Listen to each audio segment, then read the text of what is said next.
de l'année 2019 avait prédit les événements qui devaient arriver en 2020. Parmi ces événements, il avait parlé de la pandémie qui devait arriver, qui devait tuer beaucoup de personnes. Et moi-même, j'étais présent ce jour-là à ce culte, quand il avait donné cette prophétie de ces pandémies, de ces événements, de ces morts subites et autres. Et c'est cet homme que j'ai reçu aujourd'hui qui va encore nous parler, qui va encore nous expliquer ce que Dieu a dit, ce que Dieu avait dit et ce qui va venir encore. Donc, je suis avec le pasteur Brice Marcel Banyakina. Bonjour, papa. Bonjour. Papa, nous avons constaté que vous avez gardé la barbe. Pourquoi ce constat-là? Bon, je dis merci à Dieu qui a donné encore cette occasion. Je crois que dans chaque chose, il y a ce qu'on appelle payer un prix. Quand Christ est monté sur la montagne pendant 40 jours et 40 nuits, on ne dirait pas que là-bas il avait retrouvé le coiffeur ou il avait retrouvé le monde habituel. Mais sinon que la Bible dit qu'il était seul sur la montagne pendant 40 jours et 40 nuits. Donc c'est comme un prix qui a été à payer dans ce programme de jeûne et prière. Donc je ne sais pas, je ne dis pas que c'est ça qui va amener l'exaucement, mais à un certain niveau, quand on est préoccupé un peu sur certaines choses spirituelles, on oublie même les préoccupations charnelles. Oui, donc si on comprend bien, c'est que papa avait gardé la barbe parce qu'il avait un programme de 40 jours de jeûne et prière par rapport à ce Covid-19. Papa, au début du confinement, avait donné un programme de 40 jours. Et papa, en ce qui concerne les 40 jours, est-ce que cela est suffisant pour le peuple de Dieu, pour l'Église, par rapport à ce que le monde est en train de vivre? Est-ce que les 40 jours que vous avez donnés au début sont suffisants par rapport à ce que le monde traverse? Le 40 jours de jeûne et prière qui est arrivé pratiquement à sa fin, qui va prendre fin le dimanche, le 10 mai, c'est un programme qui a commencé le 1er avril. Oui. Le 1er avril. Je crois bien que Dieu ne m'a pas donné ce programme pour finir la souffrance du monde. Mais Dieu avait donné ce programme suite aux révélations que j'avais reçues de 2020. Parce que chaque année, le 31 décembre, je crois que chaque pasteur ou chaque missionnaire, chaque personne qui a le fardeau d'une mission particulière de Dieu sur terre, a le canevas. Oui. Il a comme aperçu la direction de l'Église. Donc moi aussi, chaque année, Dieu me parle un peu, me révèle sur certaines choses qui peuvent se passer pendant cette année. Donc c'est quand Dieu m'a parlé de ce pandémie, il m'a parlé de ce Covid-19, cette épidémie qui devait tuer beaucoup de personnes dans le monde. Ça ne veut pas dire que c'est pour la première fois que les gens meurent, non. Mais l'épidémie devait détruire vraiment pas mal de gens. Et m'avait dit, dès les premiers jours de cela, dès le premier temps, dès que vous constatez les signes, vous rentrez en 40 jours de prière et ma main sera étendue pour permettre et accorder la miséricorde par rapport à cela.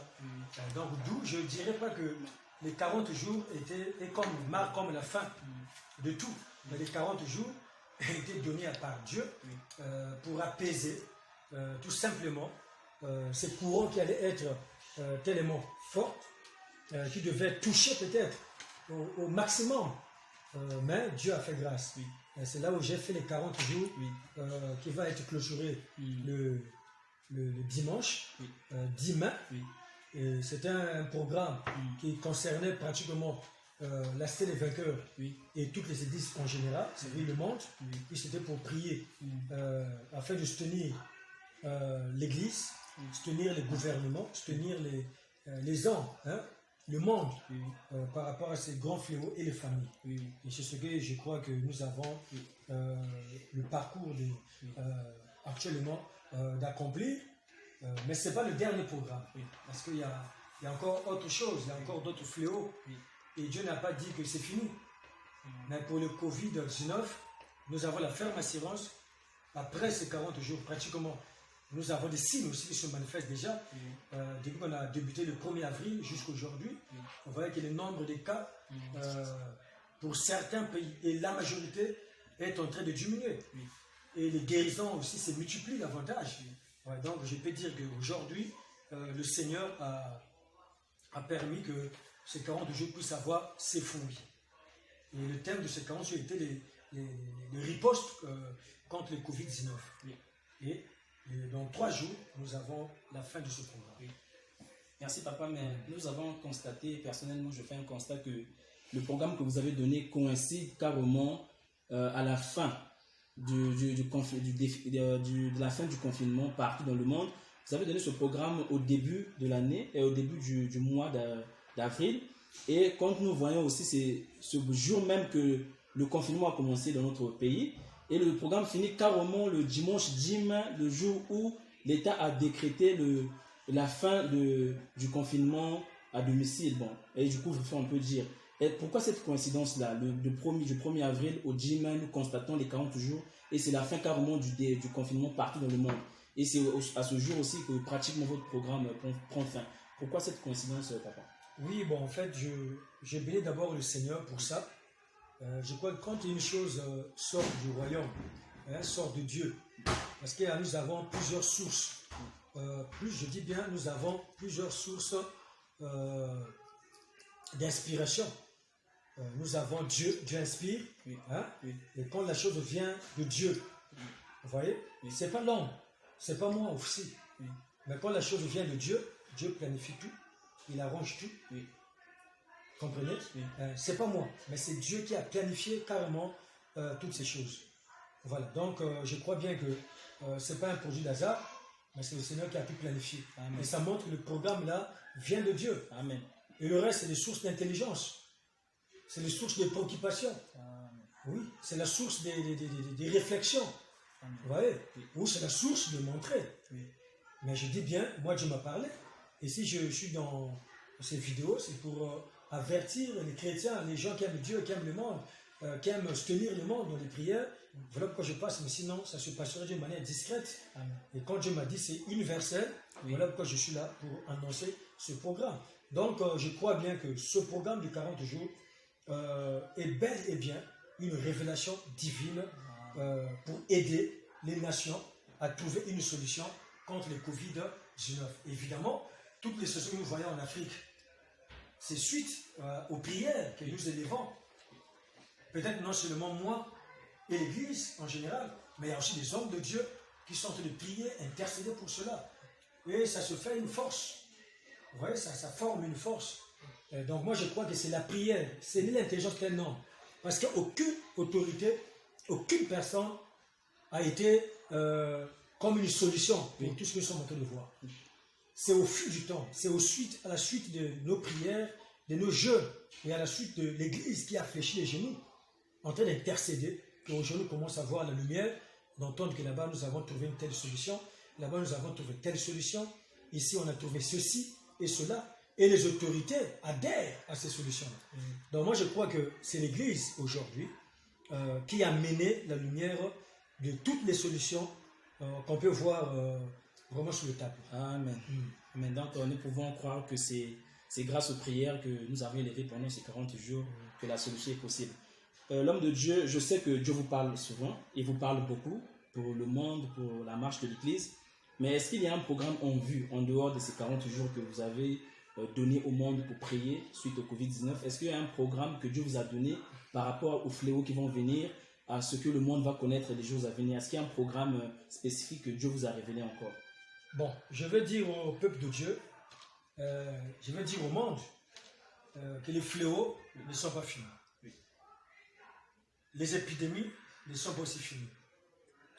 Et la guerre spirituelle du monde n'est pas aussi finie.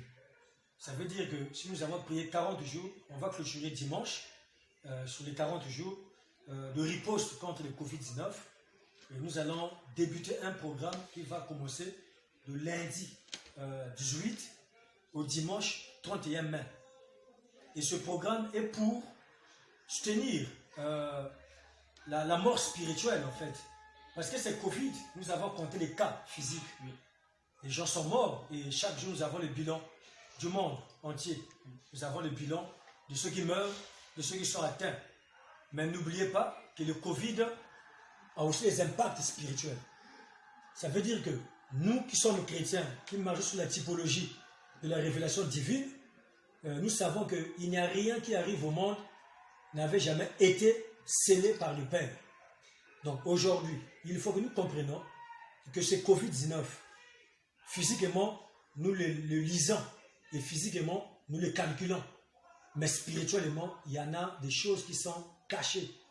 Ça veut dire que la mission de l'ennemi, c'est de s'abattre aussi de l'Église. Ça veut dire voir les chrétiens abandonner la foi, les chrétiens reculer, et ce confinement aussi a mené une certaine mort spirituelle. Il y a des gens qui sont morts spirituellement. Amen. Et il y a des gens qui priaient avant, qui ne prient plus comme avant. Il y a des gens qui avaient l'engouement, c'est-à-dire de la compagnie de l'Église, d'être en prière, et ils n'ont plus cette compagnie. Et du coup, dans les maisons, nous lisons la mort spirituelle. Amen. Vous voyez? Donc, je crois bien que chacun peut se retrouver là-dedans. Je crois beaucoup de chrétiens. Oui. Et non seulement cet abandon de la prière, cet abandon de la parole de Dieu que nous sommes habitués d'écouter à l'Église, qui a mené la mort à certains chrétiens, oui. Mais nous avons aussi l'objectif du diable, oui. À atteindre dans ces Covid-19 et ces confinements que nous sommes en train de lire dans le monde entier. Nous verrons, il y a des gens qui ne vont plus prier, il y a des gens qui ne vont pas aller à l'Église. Vous voyez? Donc, ces personnes ont besoin d'un soutien spirituel. Oui. Vous voyez? D'un soutien spirituel. Et là, je ne dis pas que Dieu m'a dit. Non, non. En tant qu'homme spirituel et l'autorité spirituelle, ça veut dire que par rapport aux charges que nous avons de soutenir l'Église, je décrète un programme de 14 jours. Et j'ai la foi que le Covid là, est déjà exterminé. C'est passé, c'est Dieu a écrasé déjà. Amen. On a la foi. Amen. Ce qui viendra après, ça on ne peut pas peut-être nier sur ça, mais moi je vous dis que cela est déjà écrasé. Amen. Déjà écrasé, c'est fini ça. Le Covid-19, on parle de solutions déjà, on parle de déconfinement, et je veux même prier aux autorités de ne jamais être inquiétants. Oui. Parce que quand Dieu décide, il étend la main, c'est fini. Amen. Donc c'est fini déjà. Amen. On ne va plus en parler, et on va aller au fur et à mesure à une solution fiable, totale et définitive. Amen. Vous voyez? Mais nous, l'Église, et moi en tant qu'homme de Dieu, pasteur des brebis, je crois que ce programme de 14 jours qui va débuter lundi le 18 mai jusqu'à dimanche 31 mai est vraiment capital pour tous les enfants de Dieu, particulièrement de ceux de mon église et en général toutes les églises et les chrétiens qui me suivent. Nous devrions rentrer dans ce programme qui ne sera pas tellement une charge, sinon qu'on a une heure fixe où on va se retrouver tous dans nos maisons, 20 heures pile en prière. Amen. Et ça prendrait que 45 minutes. Oui. Donc, chaque 20 heures, du 18 au 31 mai, nous sommes en prière chez nous, en famille, de 20 heures pile à 20h45. Et nous prierons pour le relèvement spirituel de tous les dégâts que l'ennemi a causés par le canal de Covid-19. Nous allons prier pour le relèvement de ceux-là qui ont perdu la foi, de ceux qui ont perdu la force de regagner les églises. Je ne sais pas quand que nos gouvernements, nos États vont décider, mais au moins nous savons que nous prenons comme des précautions et des préventions. Parce que tout ce qui s'est décidé ou qui se décidera peut-être après tout cela, nous croyons que c'est la solution que notre Dieu donne et met en notre faveur. Mais ce programme va aider ceux qui meurent spirituellement, va relever ceux qui sont morts spirituellement et va aider même nous les pasteurs de prendre encore l'élan, de regagner nos églises et se mettre aussi encore dans le même bain que nous avons eu avant et peut-être plus parce que nombreux ont profité de ce Covid à se former. Amen. Tu vois, là nous sommes en prière, Amen. On est en sacrifice, oui. Donc nous avons gagné une partie, Amen. Et comme d'autres personnes. Mais entre-temps, il y en a ceux qui sont morts et Amen. Qui ne prient plus. Amen. Ils n'ont plus la parole. La peur gagne les cœurs de beaucoup de personnes. Et donc moi je crois ce programme est vraiment le bienvenu, Amen. Dans le sens d'amener ce relèvement de réveil, de ramener encore, ranimer et ramener encore une capacité spirituelle qui sera nécessaire à parcourir notre chemin et peut-être à vivre encore demain ce que notre Seigneur, notre Dieu est en train de prévoir pour le monde. Amen, merci. Donc nous avons compris que le programme de 40 jours sera clôturé le dimanche 10 mai Et après ce programme, il y a un programme qui va commencer le 18 mai jusqu'au 31 mai de 14 jours. Merci papa pour l'éclaircissement et merci pour vos révélations. Nous sommes pratiquement arrivés à la fin, mais je ne finirai pas cette émission, excusez, sans pourtant vous poser cette question qui fait un peu la ronde des médias, des réseaux sociaux. Cette question qui parle de la fin du monde. Vous, en tant qu'homme spirituel, en tant qu'homme révélé, qu'est-ce que vous pensez de ce que les gens disent ou de ce que les gens parlent dans les réseaux sociaux? Que dites-vous de la fin du monde, pasteur? Bon, moi je veux ramener les gens sur les faits de la parole de Dieu. Et nous savons que le plus grand prophète du monde, c'est Jésus-Christ de Nazareth. Et tout ce que nous vivons actuellement a été prédit d'avance par le Christ. Vous voyez? Amen. Et le Seigneur dit dans ses Écritures, dans le livre de Luc, il dit, priez sans cesse de telle manière que ces jours n'arrivent pas à l'improviste. Ne vous alourdissez pas par le souci de manger et de boire. Vous savez que Christ nous a avertissé sur des jeûnes et sur des prières, sur le détachement du monde. Au fur et à mesure que le monde évolue, on doit plus se détacher du monde pour être averti. Il dit bien à l'improviste, ça veut dire qu'il y a des signes qu'il peut montrer. Donc ce que nous sommes en train de voir, même le Covid-19, là, toutes ces choses, sont des épidémies que le plus grand prophète, Jésus-Christ, je dis bien Jésus-Christ, et ceux qui se donnent le sujet d'être le plus grand prophète, je crois que nul n'est plus grand que son maître. C'est Jésus qui a prédit toutes ces choses. Amen. Et nous sommes comment avertis. C'est-à-dire, avant que la chose arrive, on est un peu avertis. Christ nous avertit par ça. Mais sinon, je dirais pour la fin du monde, aujourd'hui, je ne pourrais pas affirmer la chose. Pourquoi? Parce que Jésus a dit, aucun homme, aucun ange, il dit, ni moi, connaît le jour de la fin. Amen. Et cela est scellé par l'autorité du Père, donc Dieu seul. Amen. Donc c'est pour dire, en tout ça, aucun prophète, aucun homme dira que la fin du monde c'est tel temps ou tel temps. Le monde va terminer.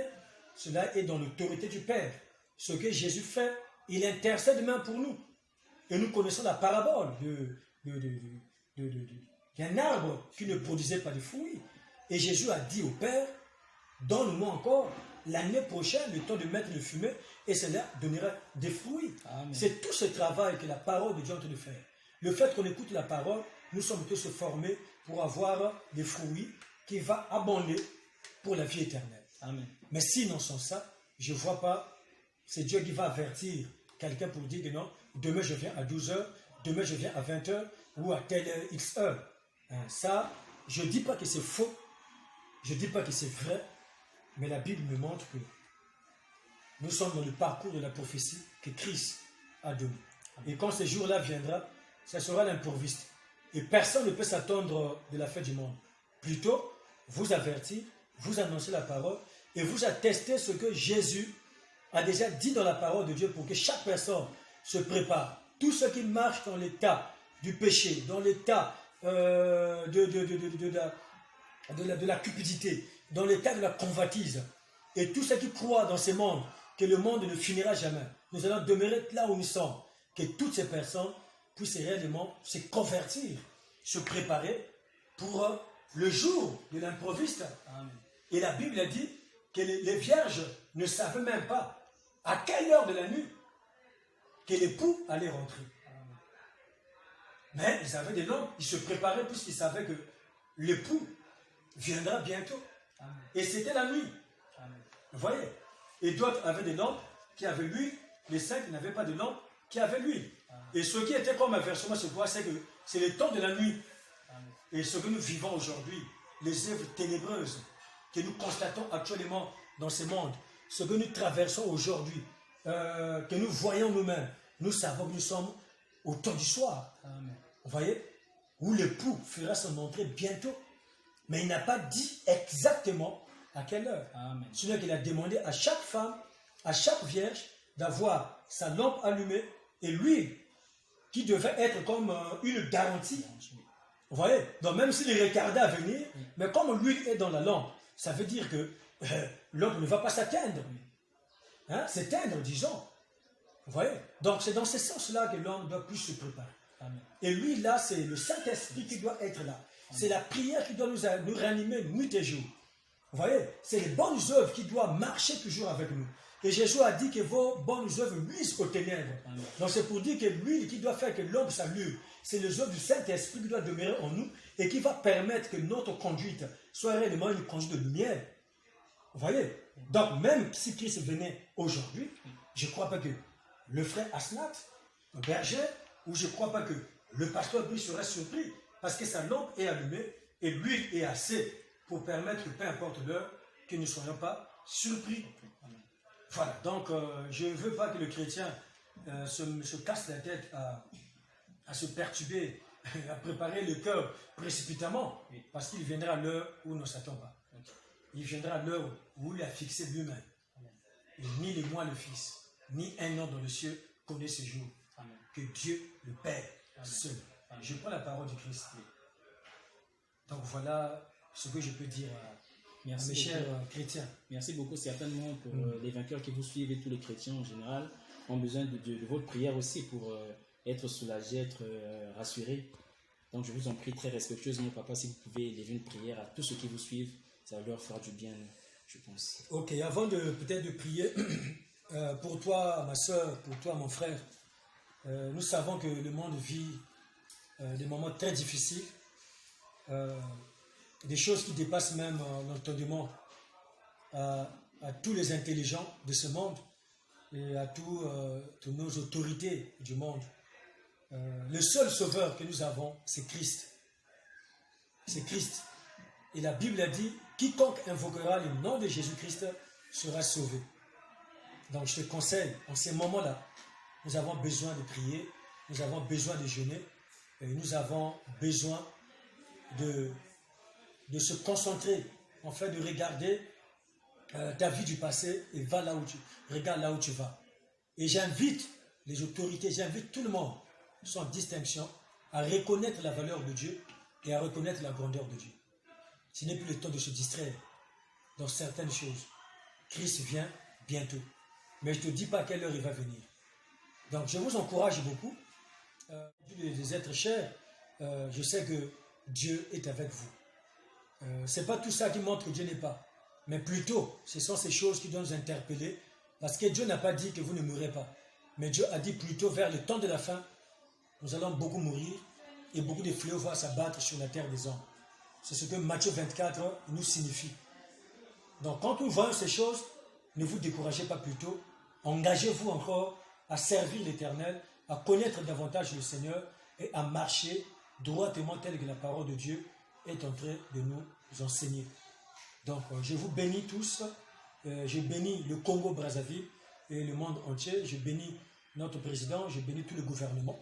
Et dire encore, de près ou de loin, nous les pasteurs, toute l'église, nos autorités, nos pères, même de la nation, nos pères spirituels de la nation, pensent aussi des grandes choses pour nous. Et je crois bien que la solution au nom du Christ sera possible dans cette nation. Et Christ va régner en roi et en force pour amener une prospérité durable et briser toute médiocrité que le diable nous fait imposer dans notre nation. Je vous bénis et j'aimerais prier avec vous, tout en te rappelant encore, cher bien-aimé, toi qui es avec nous en prière, que notre programme prendra fin dimanche.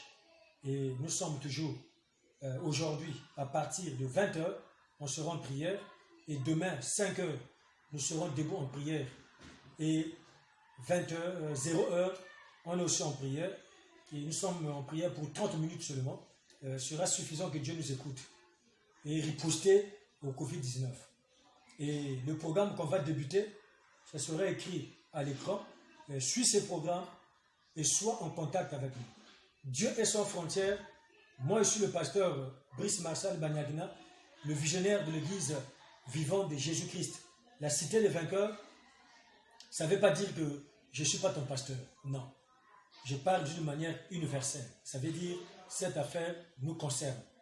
Esther a prié pour tout le peuple d'Israël. Mais elle était une nièce de Mardoché. Donc c'est pour dire que nous avons tous les responsabilités, peu importe là où nous sommes, de prier pour la nation, pour les autorités et soutenir le monde entier, surtout l'Église universelle. Dieu veut voir un grand nombre être sauvés. Soyez dans ce programme et je vous l'invite afin qu'ensemble nous vivons la même expérience. Que le Seigneur te soutienne et te bénisse. Je vais prier pour toi. Si tu me suis, je crois que les yeux peuvent être fermés. Nous allons prier ensemble pour quelques secondes. Éternel mon Dieu, Père Céleste, je chante les prières pour ma soeur, je chante les prières pour mon frère. Je prie pour l'Église universelle et je chante les prières pour le gouvernement. Je chante les prières pour notre nation, le Congo-Brazzaville. Je chante les prières pour tous ceux qui réfléchissent comment amener une solution fiable sur la mort qui s'abat dans le monde. Comment finir tous ces fléaux, des confinements, des famines qui peuvent frapper certaines maisons. Amen. Je prie pour cette intelligence et je déclare paix et grâce à notre président. Amen. Et à tous les présidents. Je déclare paix et grâce à toutes les autorités des 5 regroupements militaires, politiques, socio-culturels, culturels, tous les corps médicaux.